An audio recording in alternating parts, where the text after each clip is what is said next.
Happy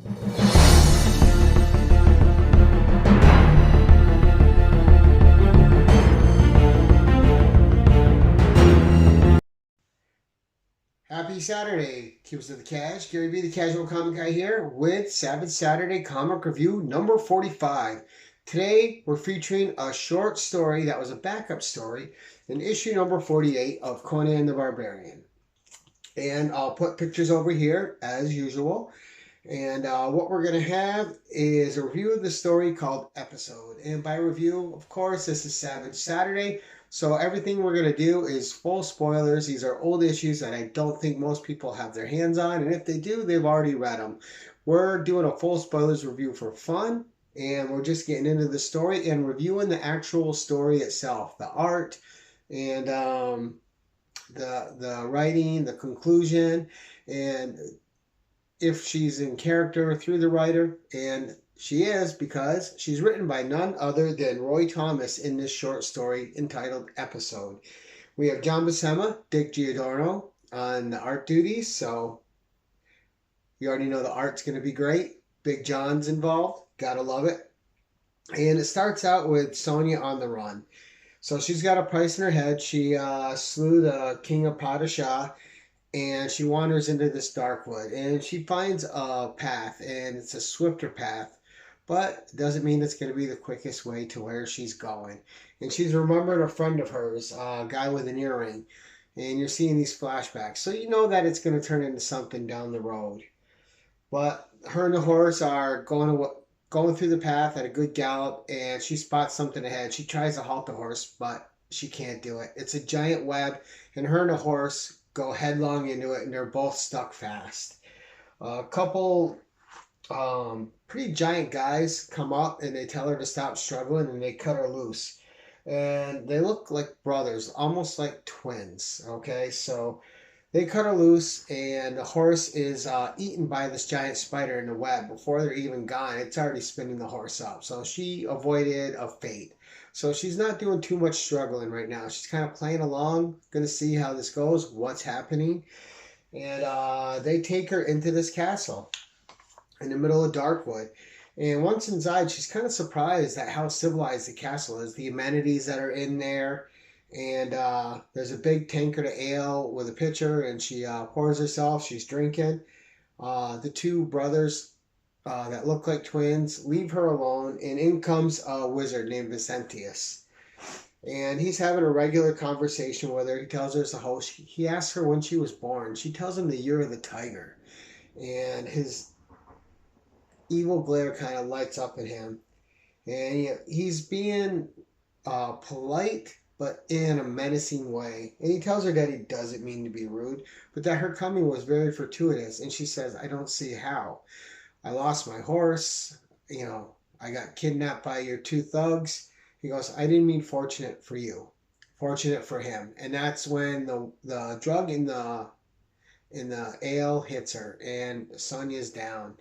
And, he's almost mocking her, like, it works fast once it hits, doesn't it? But she already can't hear him.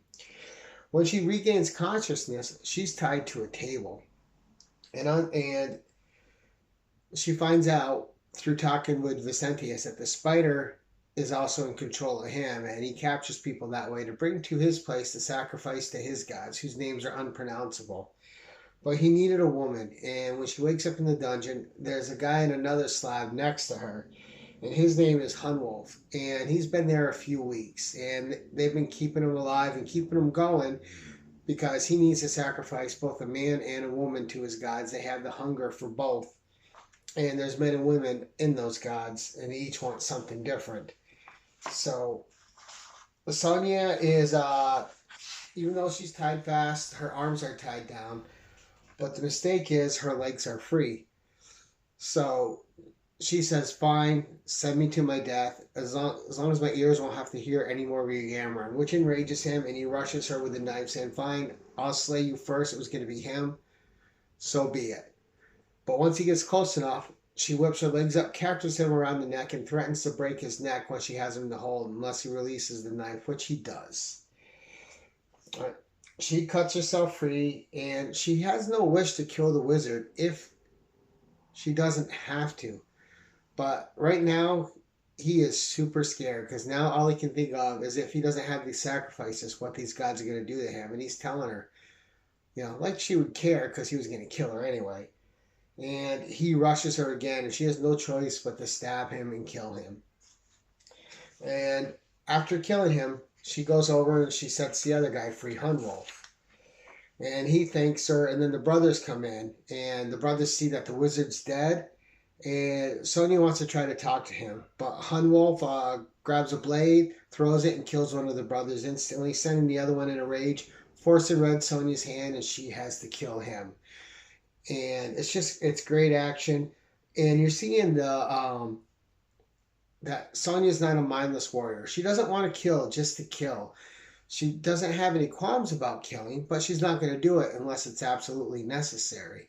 So she's an honorable warrior, and in this short story, that's really quite apparent. And one of the skills that Roy Thomas is, no matter how short or long the story, Roy Thomas keeps the characters in character, and he still develops them in each story. And you're getting more and more the type of character Sonya is, the nobility that's within her, which makes this a great short story.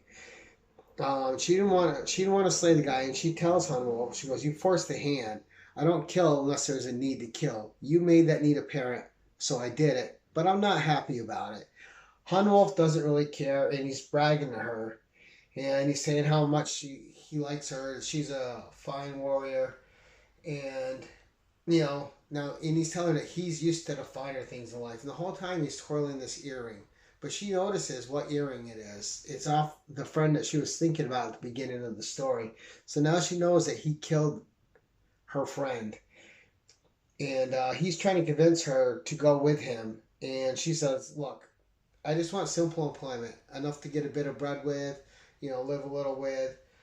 And he's telling her that there's plenty of loot to go around for him and her. And he approaches her. He's kind of pinning her against the table. And the blade that she killed Vicentius with is behind her. And he's reaching for it because he's going to betray her and kill her.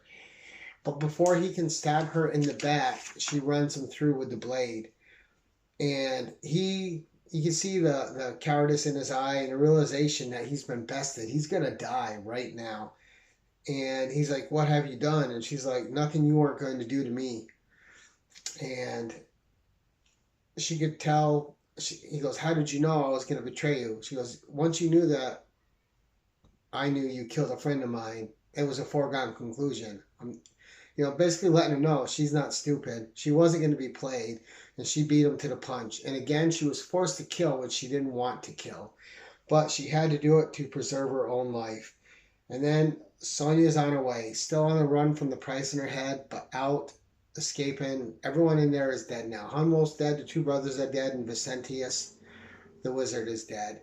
Leaving Sonya left alive, and she's got her friend's earring with her as a remembrance of her friendship with this guy that meant a lot to her. And that's how our story ends. So as you can see, I've been putting the art over there. The art is amazing. The panels are detailed. You got plenty of stuff going on in the background, and this short story is just amazing to look at. The art is incredible by John Buscema and Dick Giordano. Just a fabulous job. The writing by Roy Thomas is perfectly in character with Sonya, even if it's a simple capture kill story. It's still effective, and it still furthers the character somewhat. Because you see who she is, it cements who she is, and it moves her on from there. And it puts her in contrast to the people in the world around her. Because they are who they are doesn't mean she has to change who she is in her heart. And the nobility of Sonya is firmly intact, and it doesn't cheapen her as a character. It's really strong. So for a story, A+. For the art, A+. And it was a great short length, a quick read, an enjoyable read, and just, in my opinion, spectacular overall. But that's it for this week, guys. Let me know what you think of this story. Let me know if you've read it, and let me know if you like the review. And I know full spoiler review. And until next time, keep it casual.